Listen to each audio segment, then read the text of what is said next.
Nancy was never confident behind the wheel, and with Deborah having had a drink, neither of them could drive. After enjoying a night at a nightclub, they chose to walk a bit in the cool evening air before searching for a ride home.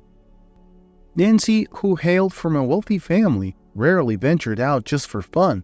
Nightclubs and parties weren't her usual scenes. It was Deborah, her lively friend, who persuaded her to step out. Deborah had teased, "Who knows? You might even meet someone interesting." While the night did introduce them to several new faces, none of the men at the club caught Nancy's eye. In fact, a few were so forward that they tried to kiss Nancy after just a brief conversation. Concluding that the club scene wasn't her style, they began their walk home. The streets were dimly lit, and there was a distinct lack of people around. A slurred voice echoed in the darkness. "Hey, lovelies, care for some company?" The girls halted and Nancy looked back, spotting a group of men who appeared quite drunk and intimidating. Never having faced such a situation, Nancy felt a surge of anxiety. She had no intention of interacting with these men tonight, or any night. Deborah, although more assertive, had a hint of nervousness in her tone. "We're good, thanks. We're meeting some friends soon." "What's the harm in chatting with us until then?" One of the men took a bold step closer. His unwavering stare made Nancy shift uneasily, edging nearer to Deborah. "Listen carefully," Deborah whispered urgently to Nancy. "When I say we run." Nancy's eyes darted to her feet. Her stylish high-heeled sandals seemed a poor choice for a quick escape. Seeing their hesitation, Deborah raised her voice, trying to sound confident. "We suggest you keep your distance. Our boyfriends will be here any moment." The thug scoffed. "Oh, we'd love to meet these boyfriends of yours." "Run, now!" Deborah shouted, making a quick dash. Caught off guard, Nancy tried to follow, but her heel snagged in a gap on the sidewalk. She tumbled forward, landing heavily on her knees. There was a short pause before one of the thugs taunted. "Guess that escape plan didn't go so well, did it?" Their laughter echoed menacingly. "Looks like we only get one beauty tonight," another jeered. "So, darling, who's the lucky guy you'd pick to hang out with?" Fear gripped Nancy. She tried to scream, but words wouldn't form. Memories of prayers her grandmother taught her flashed through her mind, but they were distant, lost to time.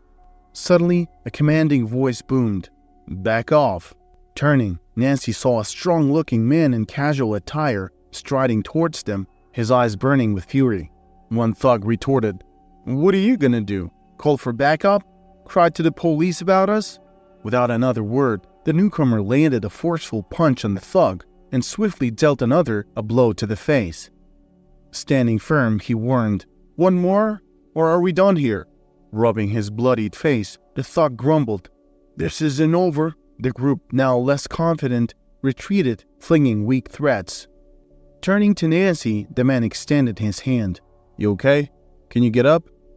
Still in shock, she managed to nod, taking his offered hand, feeling its warmth and strength against her trembling fingers. Noticing the scrapes on her knee, he commented, "Got here a bit late. Sorry about that." Rummaging through his bag, he pulled out a bandage, causing Nancy to raise an eyebrow. "You always carry first aid stuff?" Smiling sheepishly, he replied, "Not always, but the basics, like an EpiPen and a tourniquet. Once saw a girl have a severe allergic reaction in the store. No one had meds, so I carry some essentials now." Max gently placed the Band-Aid over Nancy's scraped knee. "Are you some kind of doctor?" she inquired, her cheeks tinged with pink. Chuckling, he responded, "No, I work at the fire department. Name is Max." With a shy smile, Nancy introduced herself. As they walked, Max entertained her with captivating stories from his work, battling fierce fires, rescuing stranded fishermen from frozen waters, and even a light-hearted tale about saving a kitten from a towering tree. "You became my hero today," Nancy admitted softly, gratitude shining in her eyes. Max smiled humbly, brushing off the praise. "Anyone would have done the same." As they neared Nancy's home, she hesitated before saying, "Would you like to go out sometime? Maybe see a movie?" Max seemed momentarily surprised, but then agreed with a grin. The more they spent time together, the closer they became. Max was always gentle, treating Nancy with immense respect. He came from a simple background, At just 5, he faced the loss of his father and had to step up to support his mother. With Nancy, he often seemed more nervous than she did, and as the days turned into weeks, Nancy found her feelings for Max deepening. However, this newfound happiness was shadowed by her mother's disapproval.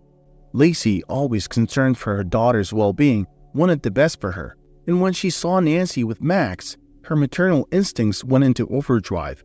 Using her network in town, Lacey learned about Max's humble background and his job as a firefighter. Upon confronting her daughter, Lacey exclaimed, "Nancy, are you out of your mind? Getting involved with someone so different from us? Please tell me this isn't serious." Nancy met her mother's gaze with determination. "It is serious, Mom. Max is kind, hardworking, and dedicated to his job. Why do you judge him by his financial status? Isn't love more valuable than money?" Lacey sighed heavily. "Because life has taught me, Nancy, and sometimes love alone isn't enough." Lacey was a force to be reckoned with. As the CEO of an up-and-coming electric vehicles company, she was on the cusp of an industry breakthrough. All that was left was to secure a crucial partnership with a major parts supplier. The fastest route to that alliance? Marrying Nancy off to the supplier's son, Tony, an old classmate from her boarding school days. Nancy had sensed her mother's matchmaking maneuvers, but hadn't grasped the full scope of them. "Mom, I'm an adult now," Nancy snapped, her frustration clear. "Don't think I haven't noticed your little schemes with Tony." Lacey, ever the pragmatist, replied, "He's a suitable match for you." Nancy rolled her eyes. "Suitable? Tony? The same guy who wastes his family's money in flashy clubs and buys his way through exams? That's your idea of a match?" Lacey's stern facade wavered, and her voice dropped a notch, revealing a hint of desperation. "Do you have any idea of the sacrifices I've made to build this empire?" She turned to Patrick, her husband. "Tell her, Patrick." But Patrick merely grunted, too engrossed in some intricate data graph before him. Nancy knew better than to expect any backup from him. Though Patrick was the technical genius behind the company's success, he was in many ways a shadow in their family's dynamics. Lacey overshadowed him, rarely giving him credit.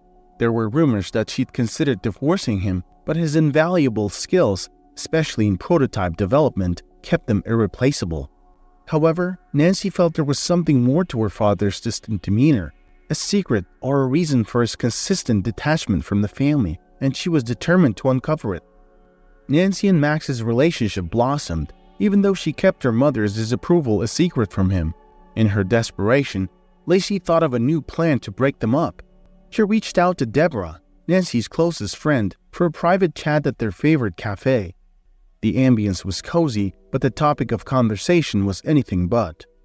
Lacey began, "Deborah, Nancy's headed down a dangerous path, and I'm out of ideas on how to steer her right." Deborah's eyebrows furrowed, concern evident on her face. "Nancy seems happier than ever. Is this about Max?" Lacey nodded gravely. "Exactly. I've always supported Nancy's choices, her degree, her charity work. But Max? It's just a phase, and I fear she'll regret it." Deborah was taken aback. "And what do you expect me to do?" Lacey's gaze became intense, desperation seeping through. "You could help me show Nancy Max's real nature." Deborah's eyes widened in disbelief. "How?" Lacey hesitated, then leaned in closer. "What if you tried to seduce him? If he falls for it, Nancy will see him for who he truly is." Deborah jerked back, her face a mix of shock and discomfort. "Lacey, I can and won't be a part of such a scheme." She started to rise, but Lacey, panicking, cut in. "Just pretend, Deborah.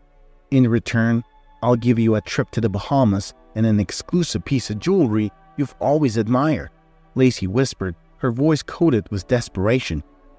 Deborah hesitated, taking a moment to weigh the offer.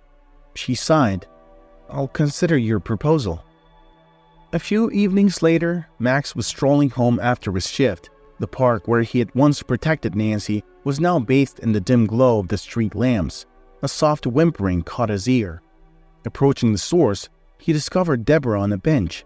She had transformed her appearance, a different hairstyle, heavier makeup, glasses for added disguise, and a more revealing outfit. He might not have recognized her from their brief past encounters. "Are you all right, miss?" Max inquired, genuine concern in his voice. Deborah looked up, her eyes watery from pretend tears. "Someone just stole my purse with everything in it. I can't even walk home because I've hurt my ankle." Max instantly felt a surge of sympathy.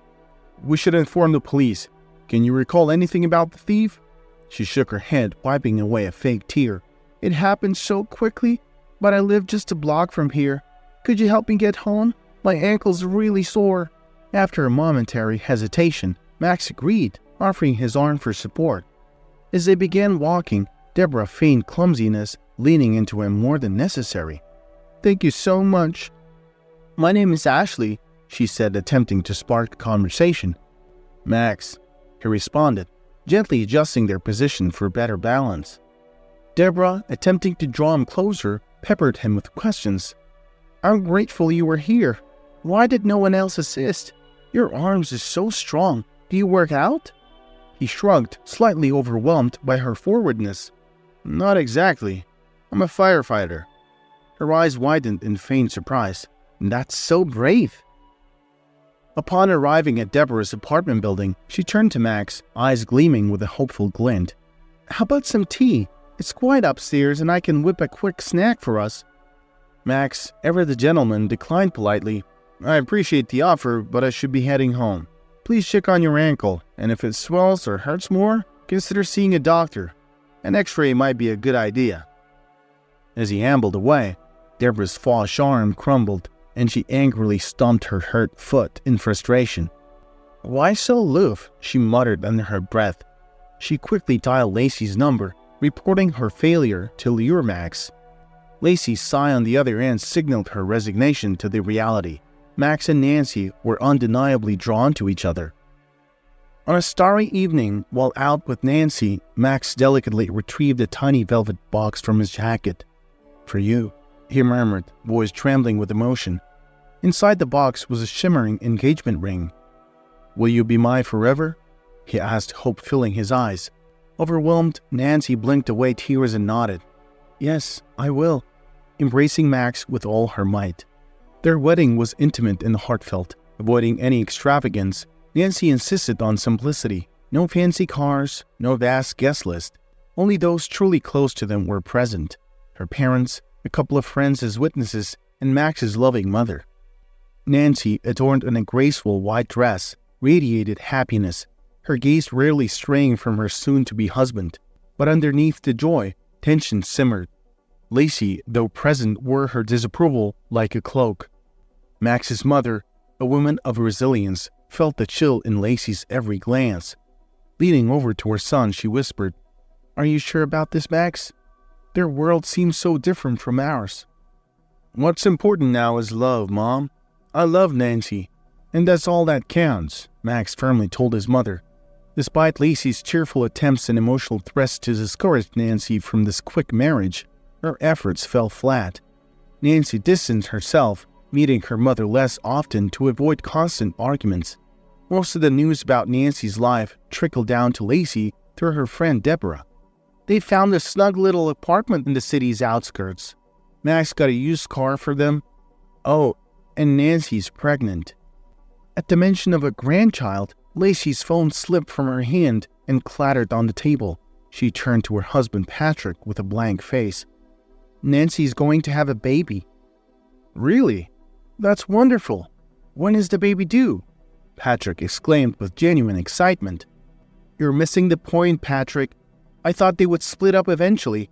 Now with a baby on the way, their bond will only get stronger. We need to act fast." Nancy and Max were blissfully ignorant of any behind-the-scenes plotting. Their daily life was filled with simple joys. Every morning, Nancy would have Max off to his firefighting job, then head to her own classes. Come evening, she would buzz around their modest home, making it as cozy as possible and cooking up delicious meals for her husband. But when Nancy became pregnant, Max's protective instincts kicked in. "Please, take it easy. I worry about both of you. What if something were to happen?" "Don't worry, love," Nancy assured him with a radiant smile. "We'll have a little helper soon. Imagine coming home to both of us greeting you at the door." However, as the weeks went by, her pregnancy demanded more attention. Frequent visits to the doctor meant she had to skip classes, causing her to fret over her academic commitments. "I don't want to fall behind in school," she voiced her concern to Max one evening, "but these doctor's appointments are necessary. I have to skip my cultural studies class today for the ultrasound. I'll just get notes from a classmate later and review them," Nancy remarked. Max gently touched her face. "I really wish I could be there with you for the ultrasound, but I'm scheduled for a long shift. Can you manage driving by yourself? And promise me you'll call once you're headed back." Nancy nodded reassuringly. "I'll be fine." Despite being a novice driver, Nancy was always cautious on the road. She made sure to stick to the speed limits and never took risks. Today, however, was different. As she drove on a fairly desolate stretch of road, a large, intimidating SUV started tailing her closely. It would occasionally speed up, attempting to overtake her, and then suddenly drop back, as if playing some sort of dangerous game. Feeling increasingly alarmed, Nancy mustered the courage to roll down her window and yelled, "What's your problem?" Suddenly, without warning, she felt a forceful impact from behind. Her car lurched forward, spinning wildly before crashing into the roadside barrier. The world seemed to tilt as her car teetered on the edge of a bridge. The terrifying sensation of freefall engulfed her, and as her car plummeted, everything faded to black. Inside her spacious apartment, Lacey walked back and forth, lost in her thoughts. The sudden, shrill ring of the phone snapped her back to reality. "Lacey?" Deborah's voice trembled, heavy with emotion. "Yes, Deborah, tell me," Lacey responded, trying to sound composed. "It's about Max's car. It's gone over the bridge." Lacey felt a wave of triumphant relief, but she hid her emotions. "Was he intoxicated or something?" "It wasn't Max, Lacey. Nancy was driving the car." Deborah's voice broke as she relayed the tragic news. The weight of Deborah's words made Lacey's grip loosen, and the phone tumbled to the floor. Picking it up with shaking hands, she quickly dialed another number. "Get to my place now!" The chief of her security detail entered. Looking unnerved, the gravity of his misstep reflected in his eyes. Lacey's voice trembled with fury. "Who was responsible for this? I wanted Max out of the picture, not my daughter." I relayed the details about the car," he stammered. "We didn't think to confirm who was driving." Lacey turned away, her emotions in turmoil. Anguish and guilt consumed her, but no tears came, even as she grappled with the realization that her obsession might have cost her daughter's life. When Max heard about the accident, he was shattered. Even though his search team found the wreckage of the car, they couldn't find any trace of Nancy. Max himself joined the search. For a few days, he combed through the riverbanks, his face a mix of desperation and hope. But eventually, the emotional burden became too much for him to bear. Grief began to consume him. No news of Nancy's body only deepened his depression. In his pain, Max turned to alcohol, trying to drown the agony of losing not just his wife, but also their unborn child. After a week-long drinking binge, Max knew he had to stop. He took a few days to collect himself. Fueled by a newfound determination, he decided to investigate the circumstances of Nancy's disappearance himself. He scoured through CCTV footage and spoke to anyone who might have seen her on the fateful day. Meanwhile, Lacey got wind of Max's probing. Panicked, she called her chief security officer. "Get in touch with our contacts in the police force," she ordered. "We need to wrap this case up quickly. Nancy's gone, and while that's tragic, this idiot Max could ruin everything for us. He already disrupted my business plans. Now he has to pay." Nancy's father happened to overhear Lacey's ominous phone conversation. For the first time, he felt a chill run down his spine, realizing that his wife had a hidden side that he had never before seen or imagined. It was a chilling moment, casting a shadow over everything he thought he knew about the woman he spent his life with. He masked his emotions well. Deep inside, he felt the urge to confront Lacey, but knew he had to choose the right moment. Elsewhere, Nancy slowly came to her senses in a modest room. Fuzzy memories of a horrifying crash plagued her mind. As her eyes adjusted to the dim light, she noticed an elderly man looking at her with kind eyes. "You're finally awake. I've been worried," he said with evident relief. Nancy tried to speak, her voice barely audible. "Who are you?" "They call me Steve," the old man replied with a gentle smile. Confused and weak, Nancy scanned the room. The humble setting consisted of worn-out wooden furniture and a cross on the wall, which gave her a sense of safety. "Where am I?" Nancy asked, her voice trembling with anxiety. Steve, seeing her distress, tried to soothe her. "You're at my place. It's been my refuge since my stepson Kenny forced me out of our home." He paused, collecting his thoughts. "The drink changed him, made living with him impossible." He then whistled, and in bounded Finn, a cheerful border collie, his tail wagging, joy evident in his eyes. "Meet Finn," Steve chuckled. "He's been my companion for years. Found him scavenging near a train station one day. We've been inseparable ever since." The dog nuzzled Nancy's hand, offering her a comforting presence amidst the confusion. Nancy managed a weak smile at Finn, who seemed to guard her protectively from his corner spot. Attempting to sit up, pain shot through her side and hand, causing her to gasp. What happened to me?" Steve's eyes held a mix of concern and sadness. "Well, young lady, I found you washed up by the river, clinging onto a piece of driftwood. You were out cold. My home isn't equipped with modern amenities, so I couldn't call for help," she whispered, appreciating his care. "Thank you for saving me." Nancy's brow furrowed. "I wish I could remember how I got there, or even who I am." As the days turned into weeks, Nancy's health improved, and she began assisting Steve with household chores. Finn, always nearby, developed a strong bond with her, often resting his head on her lap or following her footsteps with loyalty. When autumn leaves began to fall, Nancy brought a new life into the world. A baby boy she named Arthur, in the very room where she had awakened. An experienced local midwife assisted, ensuring a safe delivery. While grateful for the midwife's help, Nancy felt hesitant about seeking further medical attention or making her presence known to the larger community. She couldn't shake the feeling of being watched or chased.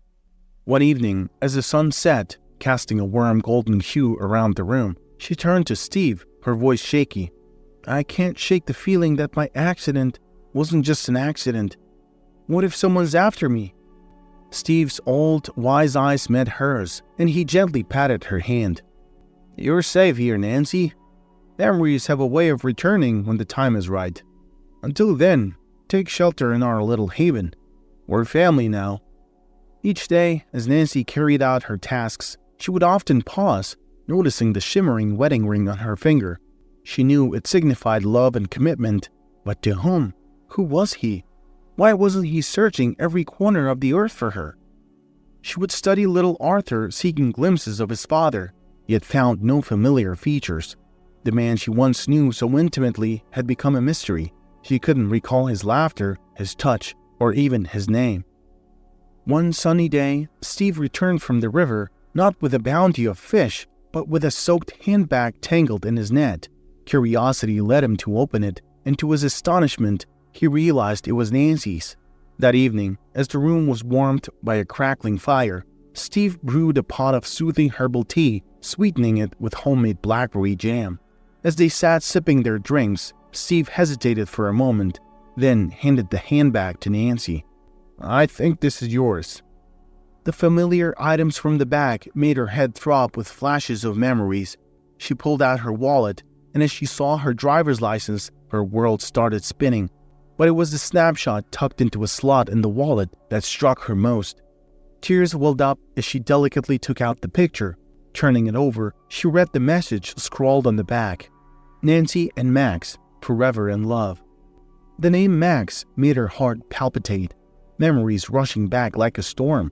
It showcased joyful Nancy beside a man she now recognized as Max. With that photograph in hand, Nancy felt a surge of resolve to reconnect with her past. Looking up at Steve, her eyes filled with determination, she asked, "Steve, would you be able to look after Arthur for a while? I need to go back and find my life." With a gentle nod, Steve reassured her. "Of course, dear. We'll be here waiting." Go find your happiness." Nervous and unsure, Nancy made her way to the city by hitching a ride. The kind-hearted driver dropped her off at Deborah's place, the one friend she remembered vividly. Upon seeing Nancy, Deborah's eyes widened in disbelief. She stumbled backward, almost falling over. "Nancy? How is this possible? We all thought you were gone. We even held a memorial for you." Nancy's eyes darted around anxiously. "Where's Max?" Deborah paused, swallowing hard. "He's due in court soon."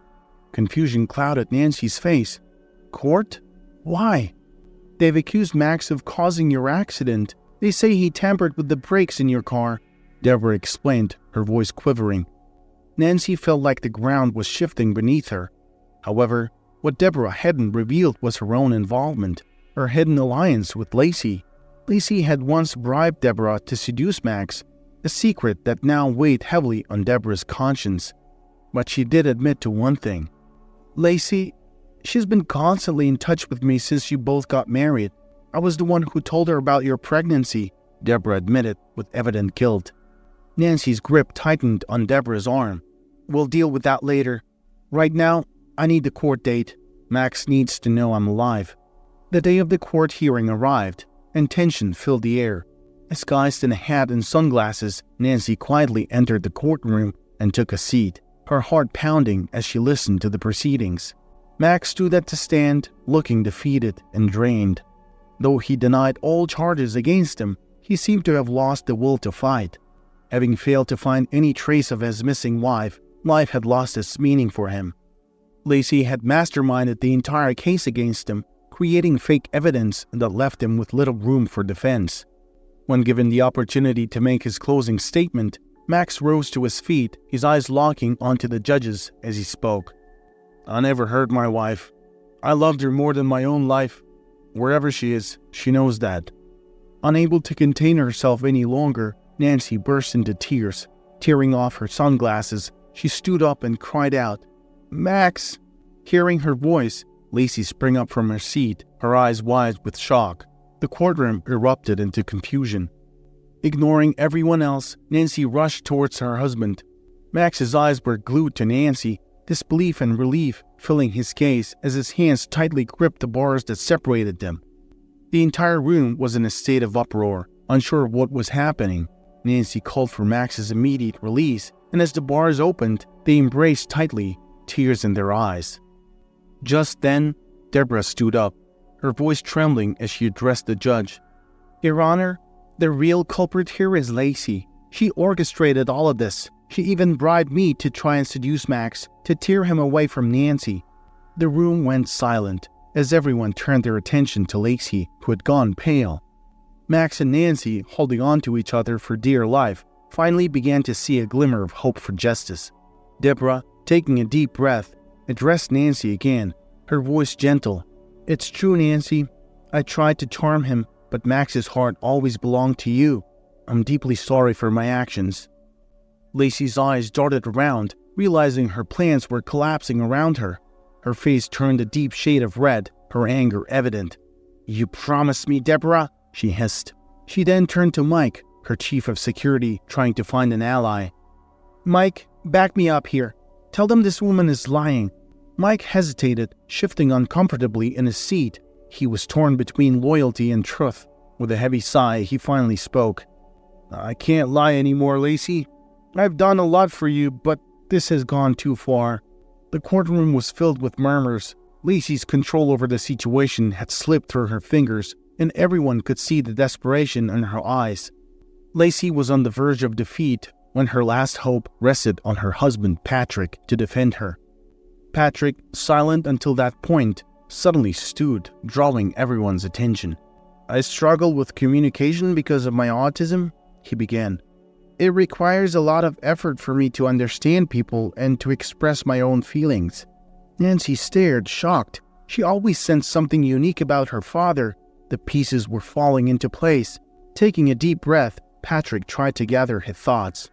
The strain of the moment showed on his face. He murmured something to himself before locking eyes with Nancy. "I love you, Nancy. Always have," he said. Your mother and I never shared a romantic relationship.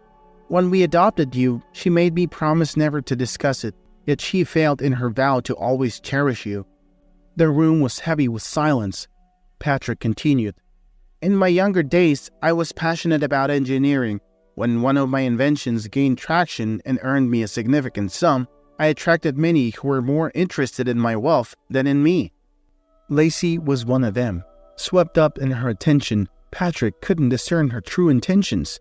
After they married, Lacey, wanting the world to see them as the perfect family, suggested adoption. And so, Nancy was brought into their home at just 11 months old. Lacey hired a nanny from a different state to care for her. However, as soon as Nancy began to walk and talk, the nanny was dismissed. The judge was deeply moved by the unfolding story. As the details unraveled, the spotlight shifted to Lacey. In the following court session, every seat was occupied. Max and Nancy were present, along with Nancy's father, who tightly clutched her hand. Tears streamed down his face, gratitude evident in his eyes. Not only was Nancy alive, but he now had a grandson as well. The family, once torn apart, was now together again. Deborah's damning testimony against Lacey was a turning point. Lacey and her security guard were both slapped with charges of attempted murder. When it was Lacey's turn to speak, she rose and faced her daughter. "I genuinely wanted the best for you and for all of us," she began, her voice quivering. "My intentions were for your happiness, but things went wrong and it wasn't all my doing. If your heart allows, please forgive me." Nancy found it within herself to forgive her mother. However, the law had its own course to run. The sight was somber as Lacey, handcuffed, was escorted out of the courtroom, her family watching every step. Patrick's eyes clouded with regret. "I wish I could have protected you more, sweetheart. I regret not standing up to your mother when she was causing all that turmoil." Nancy's smile was bittersweet. "That's water under the bridge now, Dad. What matters is now." "Should we head to Steve's place?" Nancy suggested to her husband. "He's asked us over for dinner. You know, he has been like a father figure to me. I owe him so much. I might not even be here if not for his help. Let's not keep Steve and Finn waiting."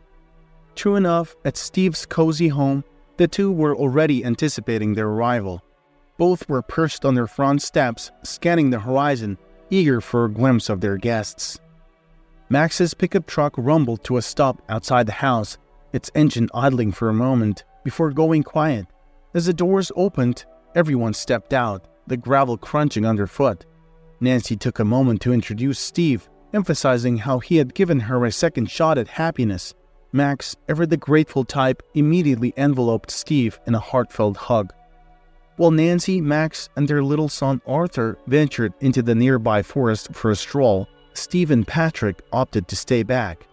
The bond between Steve and Patrick was instantaneous and unexpected. Their conversation flowed easily, filled with shared interests and experiences. When Nancy returned, she was taken aback to find her usually reserved father so animated. This chance meeting was the start of a deep friendship. Steve introduced Patrick to the joys of fishing and the thrill of hunting, adventures that solidified their bond. As for Deborah, Nancy had found it in her heart to forgive. Though Deborah took her time to reveal the truth, Nancy was just grateful she did. More than anything, she felt blessed to have Max by her side, a pillar of unwavering support and faith.